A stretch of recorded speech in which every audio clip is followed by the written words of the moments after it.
O título da apresentação é Dispositivo GAFET, né?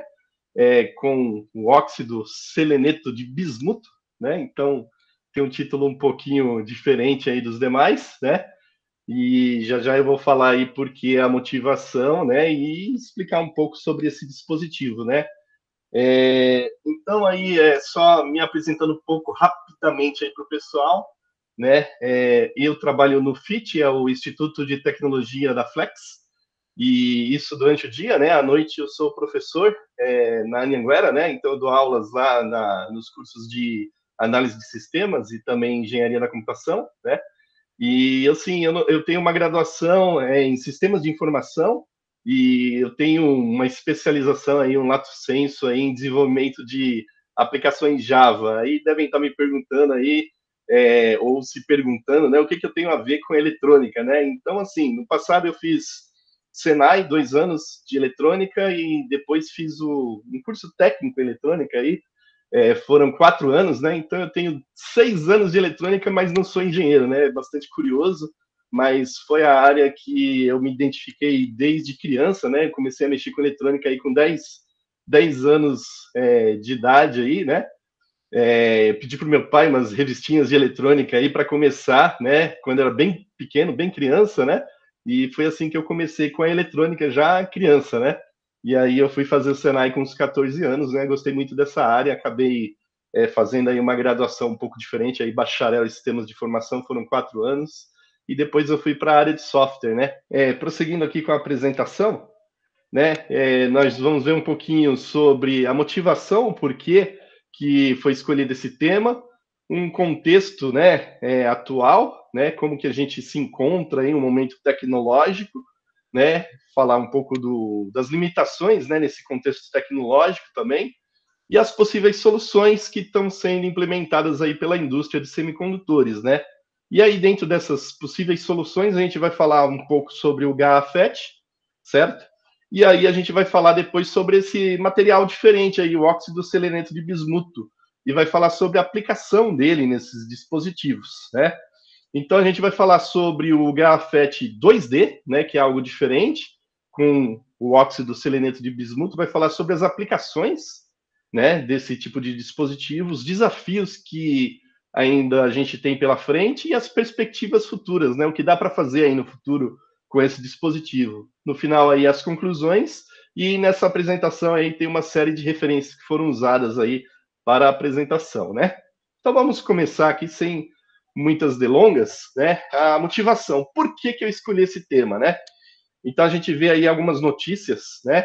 Várias notícias, e assim que a gente começou a estudar, né, essa disciplina aí, e a professora anunciou, né, que a gente deveria fazer um trabalho sobre um semicondutor, um dispositivo, né, assim, que seja bem crista da onda, né, eu vi essas notícias, e são notícias bem recentes. Se vocês perceberem aí, ó, do lado esquerdo tem uma notícia da China. Então, aí é um jornal chinês que anuncia aí que pesquisadores chineses de Pequim, né, conseguiram fazer aí uma tecnologia, produzir aí, criar uma tecnologia muito rápida de chips. É o chip mais rápido aí que eles conseguiram sem silício, né? Então vê que isso aí foi publicado, né, num jornal chinês aí no dia 11 de março desse ano, né? Então não tem muito tempo. E logo no dia 12, né? Então vê um dia depois, essa notícia se espalhou, né, pelo mundo. Então vê aí que num blog americano muito conhecido aí de tecnologia, que é o Tom's Hardware, né, foi publicada a mesma notícia, dizendo que esses pesquisadores aí de Pequim, aí na China, conseguiram construir aí um transistor, né, sem silício, né, e é algo mais rápido, né, bem mais rápido do que os transistores que a gente conhece, né, e diz aí que ele é baseado em bismuto. Aí ficou a curiosidade, né, eu fiquei com muita curiosidade quando eu li isso. E aí veio que essa notícia se espalhou, inclusive, no Brasil, e aí tem um blog bastante conhecido de hardware aí, né, que é o Adrenaline aqui no Brasil, ele também publicou essa notícia, né, no próprio dia 12 de março, né, então ele disse aí que a China revolucionou, né, com esses chips aí novos, né, que é um transistor 2D e sem silício. E eles dizem aí, ó, ele é mais rápido que os chips que são produzidos pela Intel e pela TSMC. Então eles foram até sensacionalistas aí, dizendo aí que esse transistor de bismuto ele é 40% mais rápido e 10% mais eficiente que os chips de 3 nanômetros da Intel e da TSMC. Olha só. Então, assim, isso me despertou uma curiosidade e eu falei, é esse tema que eu quero pesquisar. Né? Eu quero descobrir que dispositivo é esse, que material é esse que eles utilizaram, né? E que tipo de dispositivo a gente está se deparando aí nessas notícias, né? Então, essa foi a minha motivação aí para escolher esse tema, né? Bom, aí seguindo aí, a gente vai ver agora um pouco do contexto, né? Então, falando no mundo atual, né? No mercado aí de semicondutores. Então, todo mundo se lembra aí que pós-pandemia, a gente teve uma grande crise aí de semicondutores, né? E que afetou o mercado global, né? Então, por causa da pandemia, diversas fábricas se mantiveram fechadas por um bom tempo, especialmente as fábricas na China, né? Então, a pandemia começou lá na China, a Covid-19, né?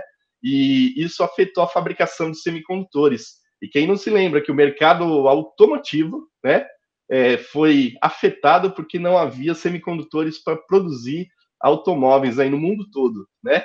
Então, a gente vem desse tipo de crise. Logo depois, a gente tem uma notícia aí do lado esquerdo aí que fala sobre sanções impostas pelos Estados Unidos. Então, os Estados Unidos vivem em guerra comercial aí contra a China, mais do que uma guerra comercial, né? Uma guerra de poder também, né? Então, a inteligência artificial hoje em dia está determinando aí quem tem o poder, né? E é poder talvez até militar, né? Então, os Estados Unidos fizeram algumas sanções do tipo assim, chips produzidos em empresas americanas, especialmente aqueles que são usados em inteligência artificial, não devem ser vendidos para a China, porque a gente quer ser uma potência em inteligência artificial, mas os chineses não podem ser, né? Então, a gente tem aí esse contexto de um país proibindo o outro, né, através de sanções, de avançar com sua tecnologia. Outra coisa, outra notícia que está aí do lado direito, é sobre as tensões que existem entre a China e o Taiwan, né? Então, Taiwan é um território lá que a China reconhece como um pedaço da China e o mundo todo reconhece Taiwan como um território independente, um país independente. E o próprio Taiwan reconhece assim, né, como um país, um território completamente independente da China. E houve aí recentemente aí rumores de guerra, né, rumores que a China poderia invadir Taiwan, e a maioria das fábricas, como todo mundo sabe, de semicondutores, estão lá, né? Estão localizadas em Taiwan, principalmente aquelas fábricas que detêm a mais avançada tecnologia que produz os processadores que têm a litografia melhor, né? Então, os maiores processadores, os melhores, né? Os que têm miniaturização mais avançada. Então, assim, tá tendo investimentos, como diz aí na notícia do lado direito, aí, ó, cerca de 100 bilhões de dólares investidos aí pela TSMC para produzir, para criar, né, abrir uma fábrica nos Estados Unidos, lá no Arizona, para poder evitar qualquer tipo de problema caso a China, por exemplo, decrete uma guerra contra Taiwan, né, e garantir aí o suprimento no mercado global.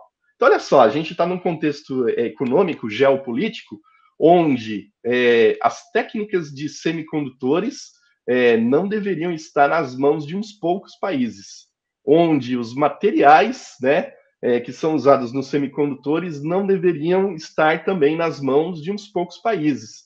E o que esse contexto incentiva?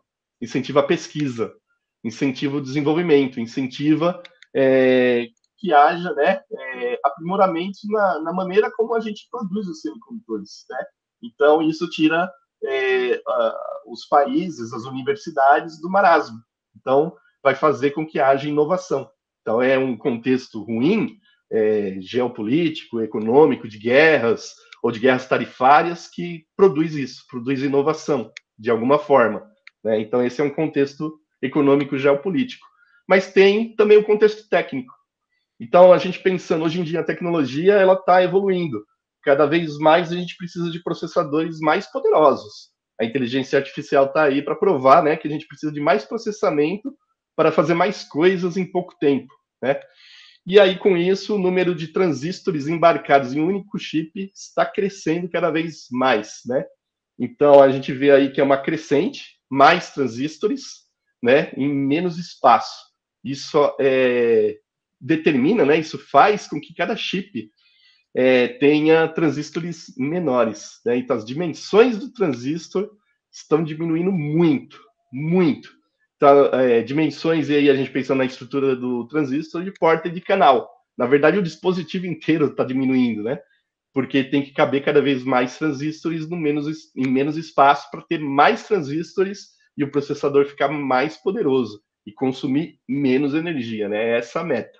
Então, esse cenário também é um cenário de demanda, muita demanda por crescimento de processamento, tecnologia, miniaturização dos semicondutores. E isso leva a algumas limitações técnicas e físicas também, né?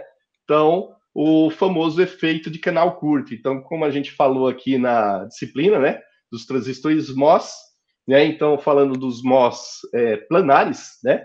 Quando a gente tem um canal muito curto, né? Então ele vai diminuindo aí de tamanho, né? A gente começa a ter uma região de depressão que começa a se tocar, né? Então, essa região de depressão, como não tem muito espaço, ela se toca, o dreno e a fonte começam a se aproximar muito, então eu passo a ter uma condução de corrente, mesmo que o transistor esteja cortado. Né? Então eu não coloco tensão de gate lá de porta, né? Está abaixo da tensão de limiar, mas já tem algo conduzindo. E isso aí é péssimo. Né? Então, na verdade, eu preciso de uma corrente tão pequena de porta, né, para atingir a tensão de limiar, que aí o transistor fica meio fora de controle, né? Então, qualquer tipo de tensão pequena, eu consigo acionar o transistor, até um ruído poderia acionar o transistor, né, em tese, se o transistor for muito pequeno. Então, eu começo a ter problemas de controlar esse transistor, porque ele começa a ter corrente aí. E outros problemas também, como as próprias correntes de fuga. Então, imagina que o transistor desligado, ele tem essa corrente que começa a aparecer entre o dreno e a fonte, e começa a aparecer corrente também entre o dreno e a porta, que são isolados, né? E entre a fonte e a porta, que também são isolados, tem um óxido ali. Mas esse óxido, a gente tem que pensar que está diminuindo também, porque as dimensões do transistor estão diminuindo, então essa camada de óxido tem que ser cada vez menor, mais estreita. Se ela é mais estreita, então a isolação passa a não ser tão boa assim, começa a ter correntes de fuga. Né? Então, qualquer tipo de tensão elétrica que a gente colocar ali já começa a ter fuga. Né? Não é espesso o suficiente, a isolação não é tão boa o suficiente para permitir essa isolação. Então, esses problemas acontecem por quê? Porque o transistor está diminuindo muito, né? Além da limitação física dessa estrutura. Né? E pensando, se diminuir muito, a gente vai chegar nos limites físicos do próprio silício, né? A própria banda proibida dele, né? Então vai ter limitações do próprio material. Vai chegar a um ponto que a gente não vai conseguir diminuir mais. Né? Então, esses são os problemas de diminuir muito o transistor, problemas técnicos, contexto técnico aqui, para se evoluir as estruturas e os materiais. Né?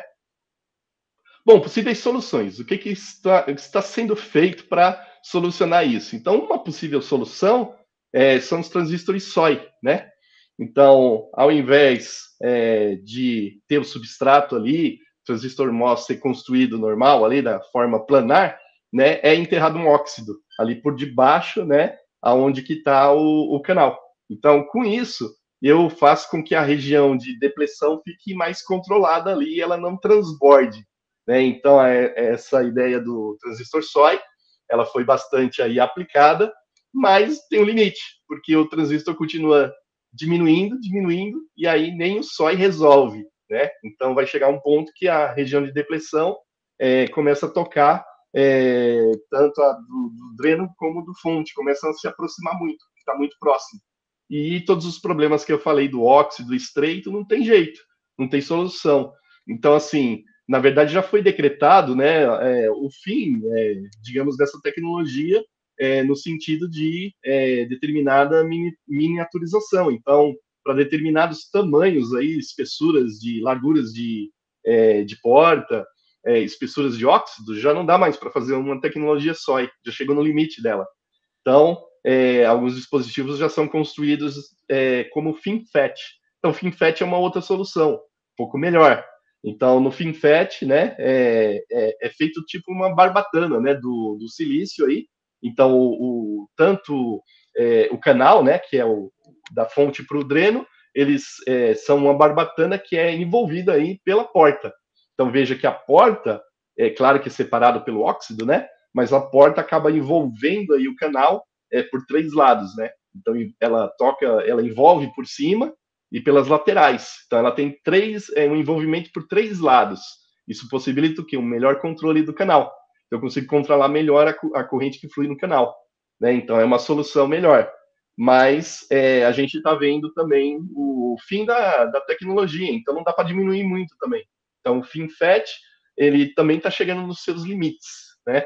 Então, mesmo assim, mesmo sendo uma tecnologia melhor, uma estrutura melhor, a gente está diminuindo muito o transistor e está chegando no fim dessa tecnologia. E o colega apresentou uma tecnologia na semana passada, né? Que falava justamente da evolução do FinFET. Né, e eu vou falar também dela. Né? Então, são os GAFET, que é Gate All Around Field Effect Transistor. Então, os transistores que tem aí o canal envolvido por todos os lados, né, pela porta. Então, a ideia é que o canal ele seja envolvido não só mais por cima, e nem só mais por cima e pelos lados, ele seja envolvido por todos os lados. Aí eu tenho um controle melhor, né, do fluxo de corrente que passa pelo canal. E aí, basicamente, né, existem aí duas modalidades, aí, duas estruturas possíveis para um GAFET. É o nanowire. O nanowire, ele é formado, o canal, ele é formado por vários fios, né, então são nanofios, né, bem fininhos, eles formam aí o canal, veja que eles são isolados, né, então em volta deles tem um isolante e em volta aí do isolante tem a porta, né, então a porta ela cobre por completo aí todos os nanowires, todos os fiozinhos que formam aí os canais, né, que é um canal só, na verdade, porque de um lado está ligado aí na fonte e do outro lado está ligado no dreno. E aí a outra opção, né, outro tipo de estrutura é o nanosheet, que esse foi apresentado aí pelo nosso colega na semana passada. Ele falou sobre nanosheets. Então, nanosheets é bastante parecido, mas a diferença é que ao invés de usar fios, se usa-se folhas, né? Então são folhas é, nanométricas, bem pequenas, né? Bem reduzidas, e essas folhas são empilhadas. Então, elas também são isoladas, tem o óxido que isola da porta, né? Mas eu consigo ter a porta envolvendo todas essas folhas, de alguma maneira. Então, essas estruturas, né, a partir do FinFET, né, são consideradas aí como transistores 3D, né? Então, o pessoal aí na literatura chama de transistores 3D, né? Então, mesmo os GAFET são considerados transistores 3D, né, uma formação 3D. Então, os nanosheets já estão sendo aí implementados, inclusive, em algumas indústrias, né, em alguns fabricantes aí bastante famosos, certo? Ele leva até alguns nomes um pouco proprietários aí, como Ribbon Sheet, algo do tipo aí na Intel. Então, assim, já está sendo implementado, já é algo de agora para frente, né? Então, algo que já está indo para a linha de fabricação aí, né? Bom, numa outra linha, né, a gente está chegando também no limite do silício. Né? Então, que tal pesquisar outros materiais para serem usados no lugar do silício? Né? Então, substituir o silício por outros materiais. Há um monte de materiais semicondutores que estão sendo pesquisados para substituir o silício nesse tipo de dispositivo, de transistor. E aí eu estou falando de transistores de baixo consumo, né? Baixa potência e de alta velocidade, né? Então, é essa aplicação. Então, veja que tem aí elementos que são simples, como o silício e o germânio, que já são semicondutores, mas existem outros que são elementos compostos, né? São ligas, né? Então, alguns que são bastante conhecidos aí, o arseneto de galho, né? Tem outros aí, carboneto de silício, né? Então, tem vários outros materiais que estão sendo estudados aí como opção, né, alternativa ao silício para produzir alguns dispositivos um pouco melhores, né, que tenham características melhores e que não estejam tão perto do limite tecnológico, né, que eu possa fazer dispositivos pequenos e não tenha esses problemas tão cedo, né, de canal curto e de descontrole do dispositivo, né? Então, essa é a ideia, pesquisar materiais. Bom, agora eu vou falar um pouco do óxido seleneto de bismuto. Então, esse material é uma liga, né? Então, óxido seleneto de bismuto. Então, vamos olhar em separado. O que é o bismuto, né? Então, o bismuto é um material que não é tóxico, ele não é um semicondutor, ele é considerado um outro metal lá na tabela periódica, e ele é encontrado aí em forma de cristais, né? Inclusive tem para vender, né? Então o pessoal que gosta de cristais, né? Tem uma galera que gosta de cristais, né? Desse tipo de pedra, tal. É vendido o bismuto como uma pedra, um cristal, né? Os cristais que o pessoal usa como energia, etc. Acreditam nisso, né? Então existe ele para vender, esse tipo de loja. O bismuto ele é muito usado na parte de farmacêutica, né? Existem várias pomadas anti-inflamatórias que usam bismuto, né? Então, se você comprar algum medicamento que é uma pomada anti-inflamatória, olha lá na composição, você vai ver que tem um bismuto lá, né? Então, ele é bastante usado para isso. Então, olha só, ele não é um material por si só semicondutor. E aí vamos falar do selênio. Selênio também não é um material semicondutor. Ele é encontrado aí como pedras, né? Ele é um não metal, beleza? E assim, ele é bastante usado na indústria alimentícia, né? Existe inclusive um alimento bem conhecido aqui no Brasil que é rico em selênio, né? É a castanha do Pará. Então, para quem conhece, né? A castanha do Pará é um alimento rico em selênio, né? Inclusive, acho que a gente precisa de alguma dose de selênio também na nossa alimentação, né? Então, veja, são dois elementos que não tem nada a ver com os semicondutores, nem o bismuto e nem o selênio, né? Então a gente já pega aquela notícia, aquela primeira notícia, transistor feito com bismuto, não é bem um bismuto puro, né? Então, calma, não é semicondutor o bismuto e nem o selênio, certo? Muito menos o oxigênio, eu não trouxe o oxigênio aqui, mas o oxigênio a gente conhece bem, é um gás, né?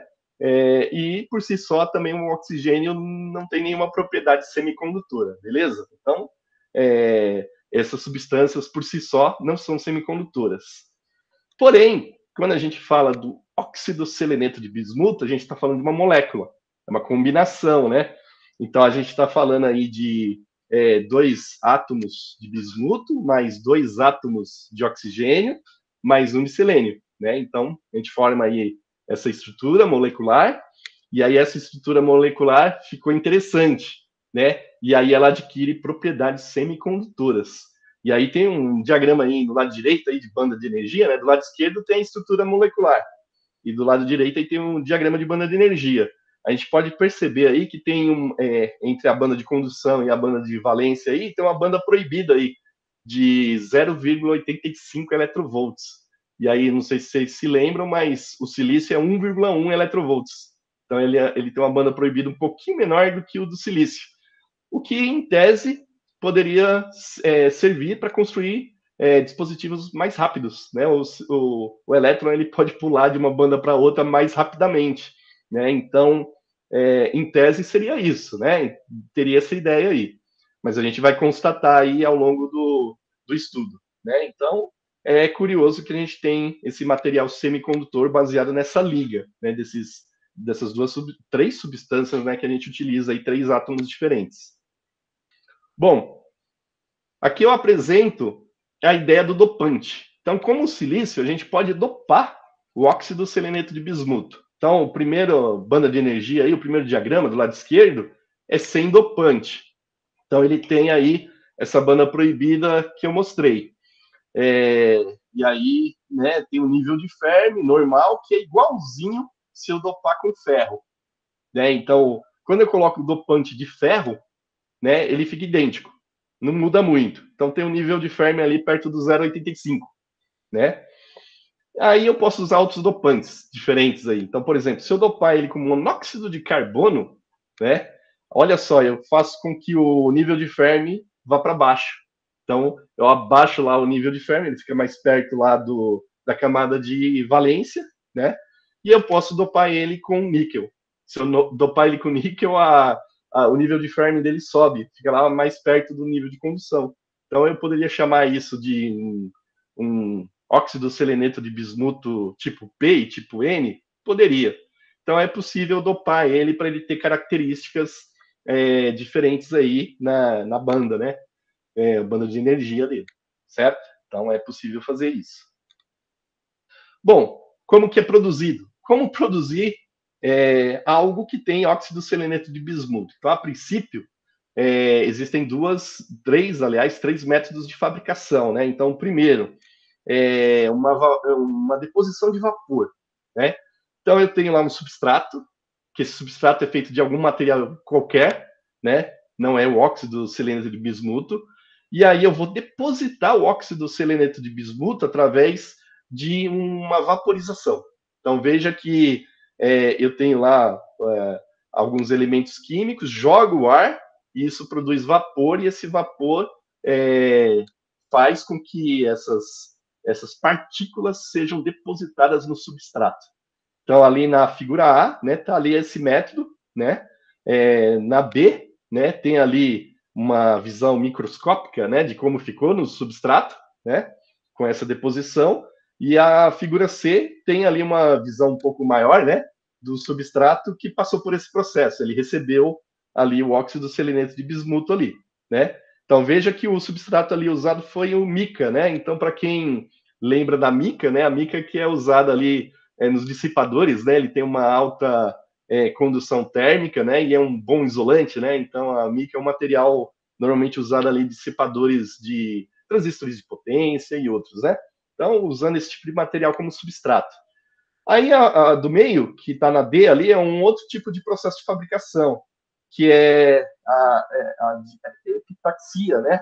A epitaxia molecular, ela é um processo onde é injetado o bismuto, é injetado o selênio e é injetado o oxigênio. E o substrato fica ali, né? Também é uma placa de algum material, e aí ele recebe cada um dos três, né? Em forma ao mesmo tempo, né? Então, esses três elementos eles acabam se juntando e se depositando em camadas, né? Em escamas, né? Então, eles se parecem muito com escamas. Então, veja na figura do meio, a E, que apresenta ali como que ficou no substrato, né? Então, foi um substrato de um outro material aí diferente, né? E aí ele recebeu essa camada na figura F, tem ali o substrato já com essa deposição aí do óxido seleneto de bismuto. Bom, na figura da direita ali, a figura G, é um outro tipo de processo. É um processo de solução, onde eu uso uma solução aquosa, né? E essa solução aquosa contém o óxido seleneto de bismuto ali diluído. E aí o substrato ele passa por um processo tipo de centrífuga, ele fica girando, né, numa velocidade alta. Então essa solução acaba se espalhando, né, pela plaquinha de substrato. Então, olha lá que esse material usado foi o Muscovite na figura H, né? Ali dá para olhar, uma visão microscópica, né? Como que ficou a superfície. E na figura I tem ali o substrato já com a deposição. Veja que ele é flexível e transparente. Então isso abre brecha para quê? Para eu montar um semicondutor flexível e transparente. Então daria para fazer um dispositivo transparente e flexível. Seria possível fazer com esse tipo de material, né? Bom, continuando aqui. Foi testado fazer um transistor planar com esse material. Que tal construir um transistor MOS usando isso, né? Então, foi feito um teste aí, né? Uma pesquisa, um exemplo, né? Apesar desse não ser o objetivo aí da pesquisa principal, que é a que eu trouxe aqui, né? Lá dos chineses, mas foi experimentar esse material em uma outra pesquisa, né? Para construir um transistor planar normal, para comparar com o silício. Então, assim, para fazer um transistor MOS, o que eu preciso? Metal óxido semicondutor, né? Então, que tipo de semicondutor? A gente já tem o óxido seleneto de bismuto. E que tipo de óxido a gente pode ter? Então é simples, se a gente oxidar o óxido seleneto de bismuto, vira o pentóxido de seleneto de bismuto, né? Que tem essa outra fórmula que está escrita aí no slide.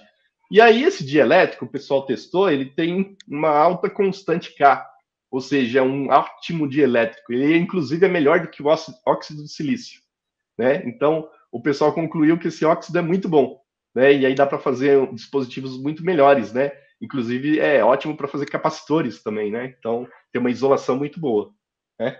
E aí, foi feito esse transistor, ó. Metal foi usado o ouro, né? Então, semicondutor, o óxido e o metal, o ouro. E aí colocaram num substrato que, no caso, foi usado aí um substrato de silício, se eu não me engano. Bom, tem aí as curvas desse transistor montado, né? Então, a curva da esquerda mostra aí a tensão de porta e a corrente de dreno. Então, veja que a corrente de dreno por tensão de porta mostra aí uma inclinação de sublimiar por volta de 75 milivolts por década. Então, se a gente viu lá para o transistor MOS do silício, né, 60 milivolts por década, né, e aqui a gente está falando de 75. Então, significa que esse dispositivo é mais rápido, ele chaveia muito mais rápido. Né? Então, esse tipo de material é bem mais rápido do que o silício. E aí, do lado direito, a gente vê uma montagem aí de uma saída muito próxima a uma saída CMOS, né? Igual a gente tem no circuito CMOS.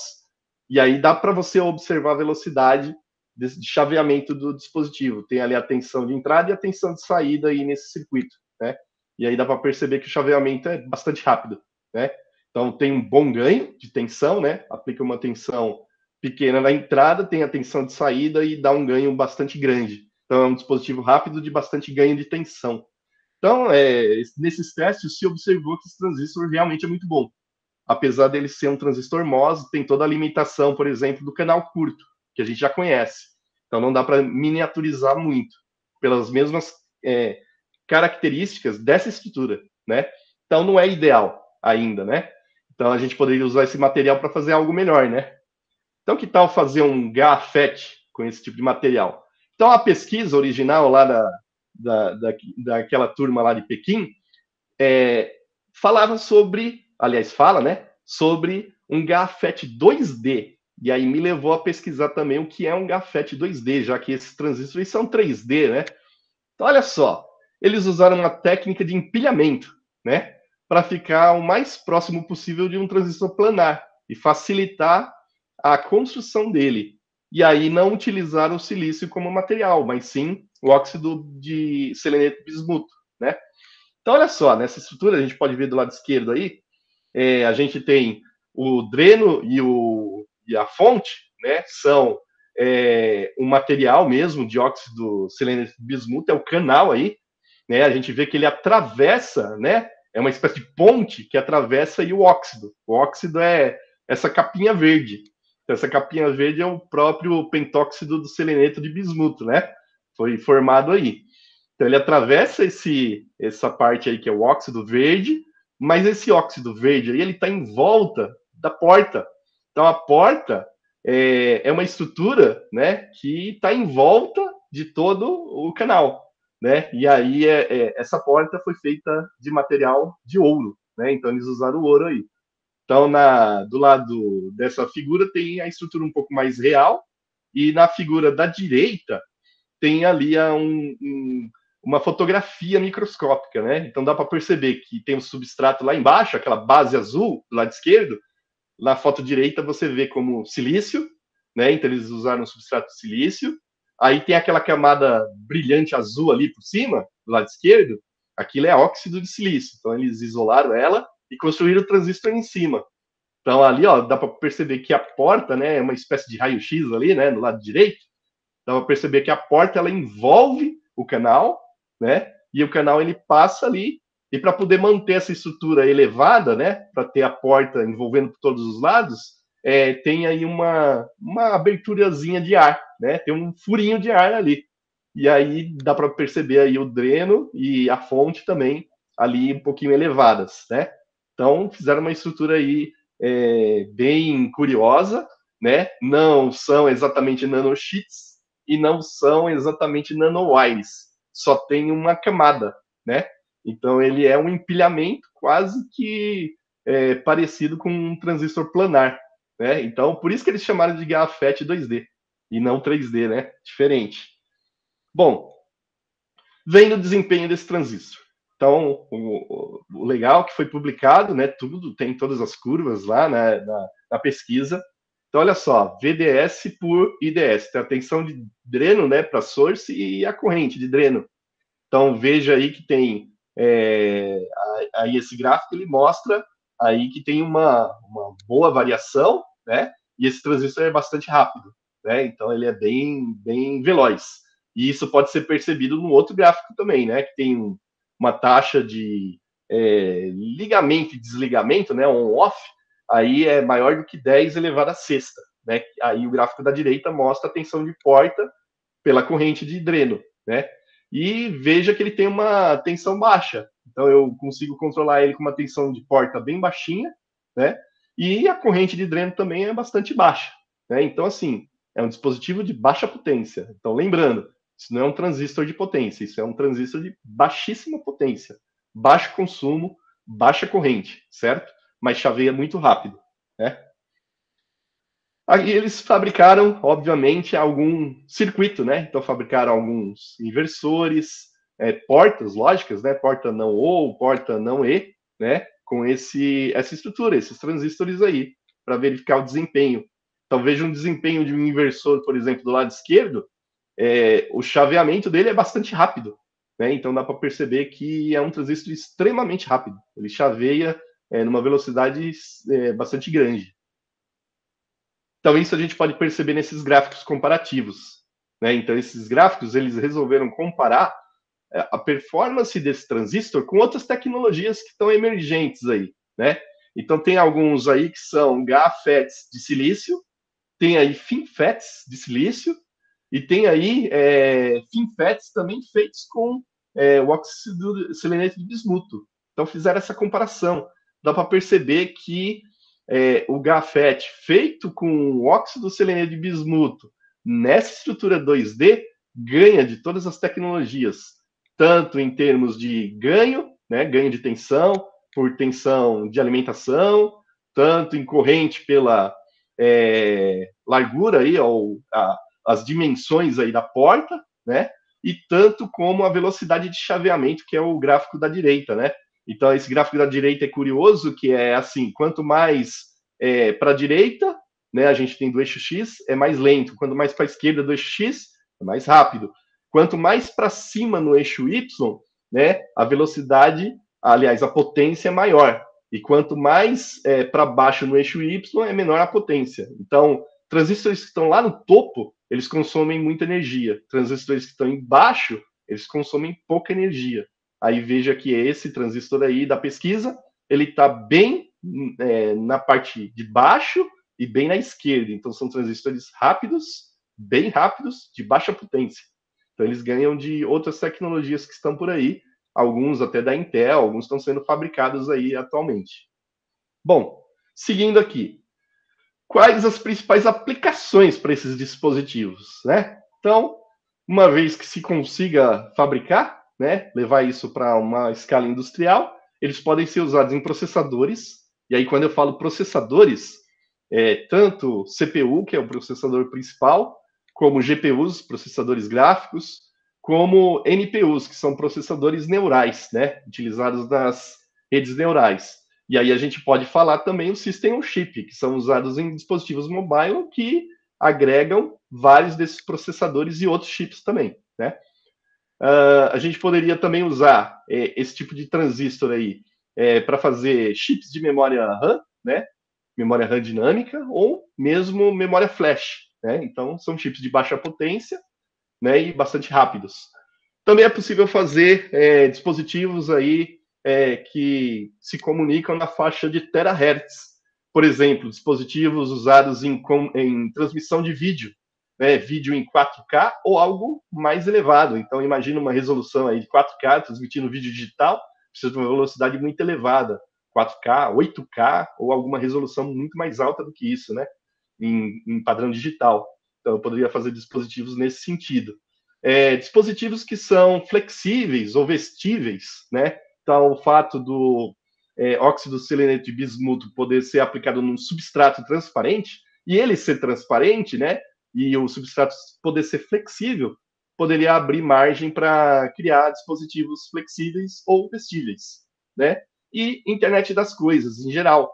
Então, dispositivos rápidos e de baixo consumo. Essa característica é ótima para ser usada em internet das coisas, né? Onde a gente tem dispositivos aí alimentados por bateria que devem durar bastante, né? E o poder de processamento cada vez está maior, né? Então, esses dispositivos hoje estão utilizando, inclusive, IA na borda, né? Então, é uma aplicação bastante forte aí para esse tipo de dispositivo, que tenha alta velocidade, né? Como esses GAFET 2D aí com o óxido seleneto de bismuto. Bom, os principais desafios. Então, qual é o desafio que a gente enfrenta? Primeiro, como fazer o crescimento epitaxial uniforme do óxido seleneto de bismuto? Então, foi feita uma pesquisa, foi feita em pequena escala. Como que faz isso em larga escala numa indústria?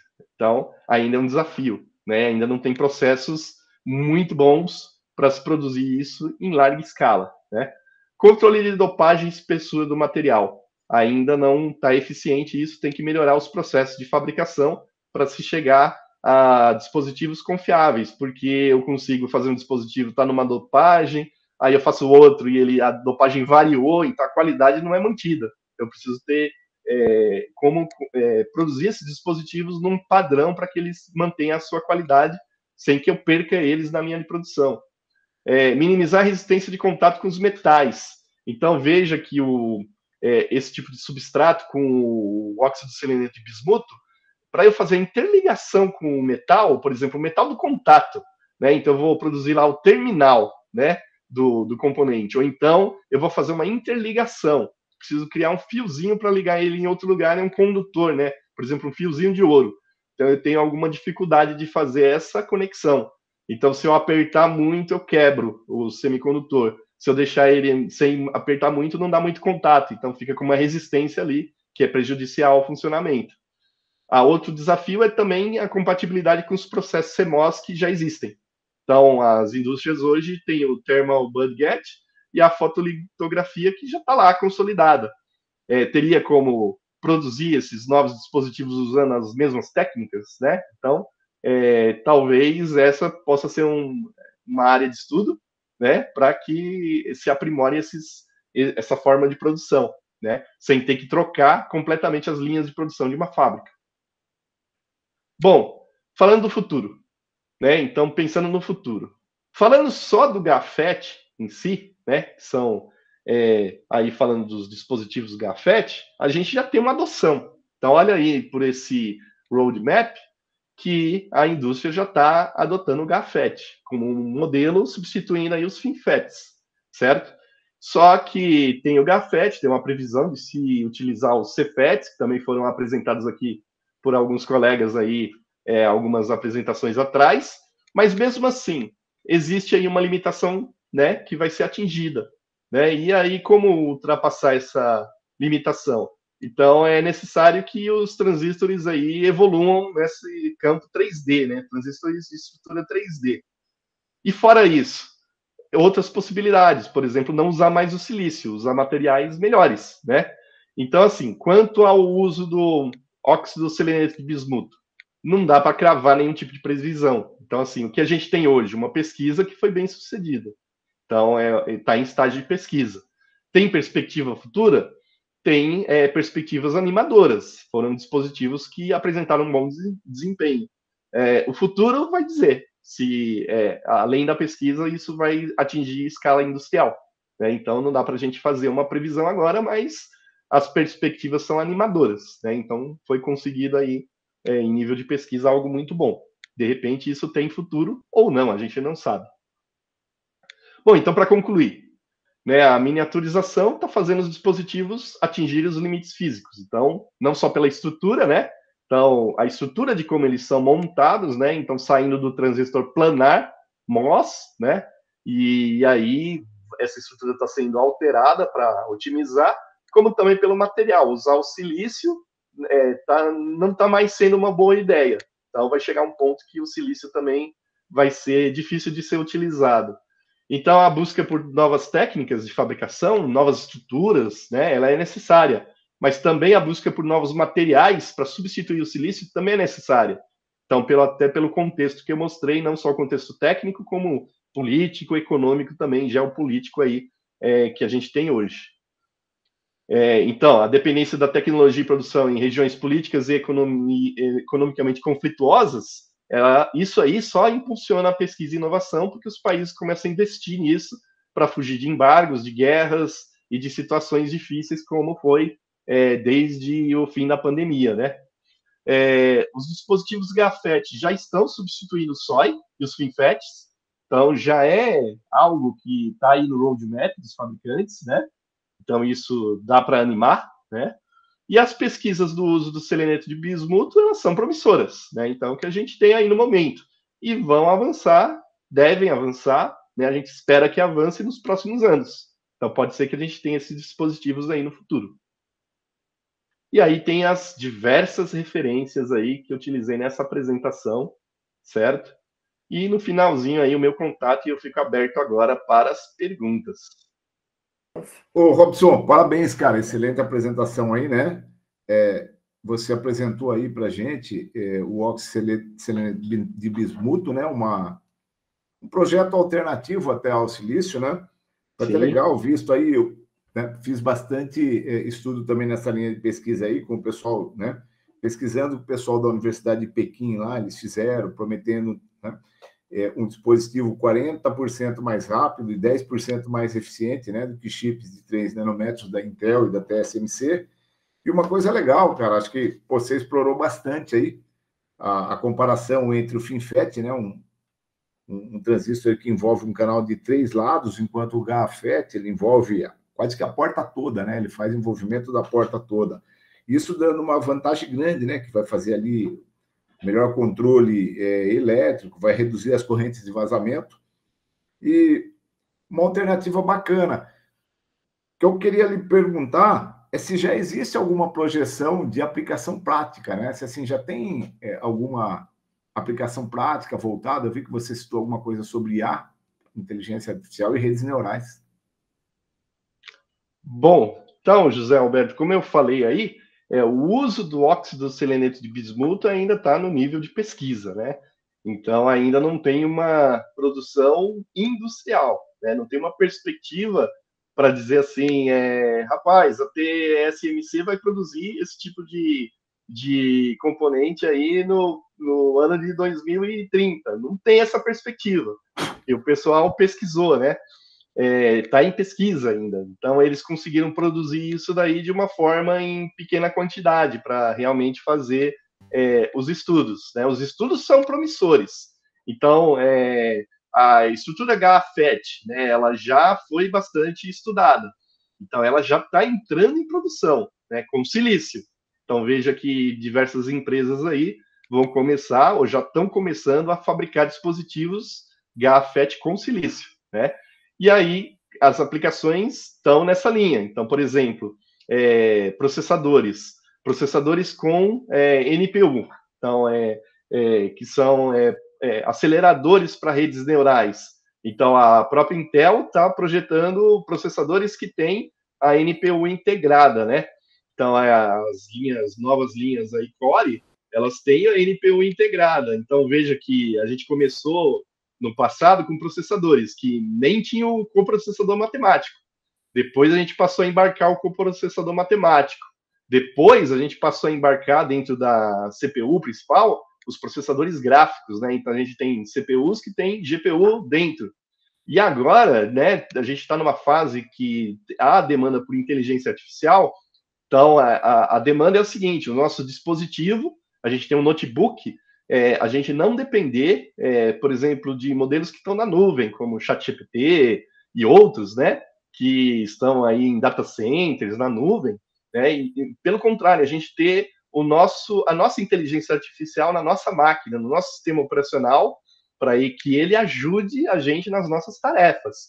Então, para isso, para a gente rodar um modelo de inteligência artificial no nosso sistema, aqui na nossa máquina, de uma maneira meio personalizada, é preciso que o processador tenha desempenho suficiente para rodar esses modelos.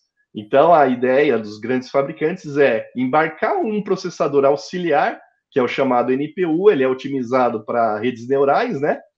Dentro da própria CPU. Então, uma CPU que você comprar no futuro dentro do seu notebook, que vai ser um processador Intel, Core, não sei quanto, vai ter uma NPU embarcada. Então, é esse tipo de aplicação que está sendo visada aí por esses transistores GAFET, e veja que a aplicação do óxido seleneto de bismuto vai fazer transistores mais rápidos, transistores menores e transistores que consomem menos, o que torna essa aplicação bastante viável. Mas tem outras aplicações também, como eu expliquei, né? Internet das coisas, aplicações de alta velocidade, como transmissão de dados. Então, tem várias áreas onde a baixa potência e a alta velocidade vai ser impulsionada com esse tipo de tecnologia. Boa noite, pessoal. Boa noite, Robson. Parabéns pela apresentação. Até fico com medo que você levou muita régua aqui para nós depois. Vai estar difícil apresentar depois, hein? O gramado tá quente demais, né? Parabéns aí. A minha pergunta, você deu uma introdução bastante focada, né, no contexto econômico e global. Nesse ano mesmo, a Qualcomm anunciou os processadores ARM rodando o Windows, né? Foi uma das coisas que a gente nunca tinha visto até hoje. Que até então, os computadores Windows rodavam em x64, né? E esse processador ARM da Qualcomm, Snapdragon, o mesmo que roda nos celulares, né? Ele veio para tirar a soberania ali da Intel e AMD, né? Eu queria saber se aí nos estudos que você fez, você tem alguma projeção de retirada desses monopólios a partir dessa nova tecnologia que você estudou, né? Uma chance a mais para outras empresas entrarem no mercado, para as outras empresas tirarem também essa soberania. Até a NVIDIA na parte de NPUs, né? E parte de processamento neural. Boa, João Paulo, e muito obrigado aí, né, pelos elogios e tal. Mas justamente essa pesquisa tem um caráter, essa que eu apresentei aqui, tem um caráter curioso, são pesquisadores da China. Então a gente pode falar aí que a China ela está sofrendo um embargo justamente aí nas GPUs da NVIDIA para não crescer na inteligência artificial, embargo aí oferecido pelos americanos, né? Já que a NVIDIA é uma empresa americana. Então, olha que curioso, é um país que está sofrendo um embargo, né? É um país que está sofrendo aí com essas consequências, porém, está sendo investido aí em inovação, a essas descobertas. Então, dentro do que você perguntou, né? Esse tipo de coisa vem realmente para tirar o monopólio e para fazer com que outras potências emergentes, né? Então, no caso aí, nesse exemplo, a China, venha ter um protagonismo aí produzindo chips de alta qualidade. Né? Então, vamos supor que essa pesquisa saia da pesquisa, né? Ela vá realmente para a produção, comece a ter fábricas, né, que produzam esse chip aí, ó, que é mais rápido e mais econômico que os chips da Intel, da TSMC, mas é uma indústria nacional da China lá. Né? Então, a gente está falando de algo que pode mudar o mercado mundial. A gente vai começar a querer computadores que tenham um processador de uma fábrica da China, e não mais da Intel, da AMD, da NVIDIA. Já pensou numa situação dessa? Então, assim, isso pode se tornar realidade. Então, esse tipo de situação, as situações difíceis, né? Então, quando a gente fala de embargo, de situações de guerra, geopolítica, a própria condição técnica, né? Então, a gente está encontrando limitações técnicas também, né? Nos processadores atuais, tudo isso. Então, a parte ruim, né, as limitações, os problemas, eles impulsionam aí a sociedade a querer crescer, né, e evoluir. Então, essa a ideia, né? Então, eu acho que sim, a sua pergunta já traz a resposta, né? Então, esse monopólio, eu acredito sim que vai ser quebrado muito em breve. E aí, falando aí dos processadores ARM, já faz um tempo que os processadores ARM rodam Windows. É que a gente nunca viu uma versão de Windows decente nesse tipo de processador, né? Então, assim, já existem as versões velhas lá de Windows CE, não sei se você lembra disso, que rodam lá em algumas máquinas que têm processador ARM, em alguns tablets mais antigos. É que o Windows CE realmente é uma versão horrível do Windows, né? Então, assim, falando de uma versão mais utilizada aí no mercado, né? Então, o Windows 11, por exemplo, então realmente hoje é uma novidade rodar né, uma versão atual do Windows com total competência, né? Então, realmente chegou a ser inovador a ponto de você falar, vou substituir o meu processador Intel ou AMD, né? Chega a ser curioso. Então, dentro aí da sua pergunta já tem a resposta, né? Então, obrigado mesmo por essa pergunta, foi ótimo. Ô, Robson, vou aproveitar que você está afiado aqui. Eu tinha separado uma outra pergunta, mas depois dessa última coisa que vocês estavam falando aí, né? Eu pensei, a disponibilidade dos materiais do mercado, assim, no mundo, né? Como que tá? A Rússia já está se movimentando para pegar isso também? Essa é boa aí, a Rússia se movimentando para pegar, essa é boa. Então, assim, na verdade, o bismuto ele é um material facilmente encontrado, ele é bastante utilizado em outras áreas, como eu falei, né? Especialmente na área médica. Então, ele é uma substância facilmente encontrada, não é uma substância difícil, o bismuto. E o selênio também é uma outra substância que é facilmente encontrada, né? É usado no ramo alimentício, mas os dois, tanto o bismuto como o selênio, também são usados na área de cosméticos, né? Existem cosméticos que utilizam os dois. Então, assim, eles são parte de uma indústria que já existe, mas não é a indústria de semicondutores, né? Se alguém conseguir aplicar ele na indústria de semicondutores, eu acho que esses materiais vão mudar de valor, de patamar, né? Então, a busca por esses materiais vai assumir outro rumo, né? Então, assim, quem detém esses materiais talvez mude de patamar, né? Os países que têm essas reservas desses materiais. Pode ser que a gente tenha uma outra briga, uma outra guerra aí, outras questões geopolíticas, se isso vier a ser realmente um domínio de mercado. Então, imagina todos os processadores sendo baseados em seleneto de bismuto e não mais silício. E aí, onde estão as principais reservas desses materiais, né? Em que países? E aí, dependendo de onde estiver, isso pode gerar guerras. Então, realmente, tem perspectivas bem diferentes, né, do que a gente conhece hoje, né, para o silício. Então, mas é claro, a gente está no nível de pesquisa, então isso aí não tem uma perspectiva de ser tão próximo. Não dá para falar isso daí é daqui a 5 anos, né? Então, a gente não tem essa perspectiva tão próxima, né? Precisa isso ser adotado em massa por indústrias, mas pode ser que chegue nesse nível, né? Não sei se eu fui longe demais aqui com os pensamentos, mas são possibilidades, né? Não sei se eu respondi aí, Samuel. Não, isso que você fala tá muito. São muitas dúvidas ainda, né? Mas talvez a gente possa usar a castanha para mais alguma coisa, então. É verdade. Fala, Robson, boa noite, tudo bom? Olha, parabéns pela apresentação, gostei muito, foi muito... acho que foi muito didático, você explorou muitos assuntos, assim, mais a fundo, parabéns mesmo.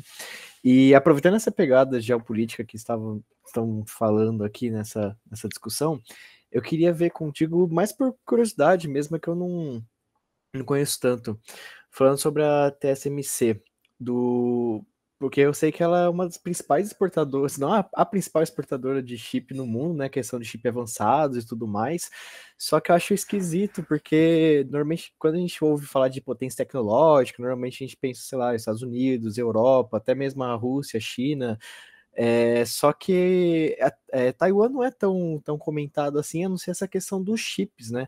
Aí eu queria ver se durante sua pesquisa você esbarrou em alguma coisa do tipo, como que Taiwan chegou onde chegou agora? Porque tem muitos outros países que estão tentando chegar lá, mas não alcançam Taiwan. Tá, eu vou falar um pouco aqui, né? Não sou um especialista no assunto, mas a produção de chips, de semicondutores hoje, né? Considerando os processos de fabricação que a gente tem hoje de silício, né? É uma produção bastante complexa, né? Então, esse tipo de produção, né? Então, pensando numa produção de chips de alto desempenho, tá? Então, não estou falando de chips simples, né? Então, até o Brasil, né, produz chips bastante simples, mas falando de chips de alta complexidade, processadores, por exemplo, falando de processadores 5 nanômetros, 3 nanômetros, então chips de muita miniaturização, alto poder de processamento. Então, esse tipo de dispositivo, de semicondutor, complexo de se produzir. Então, exige mão de obra, né?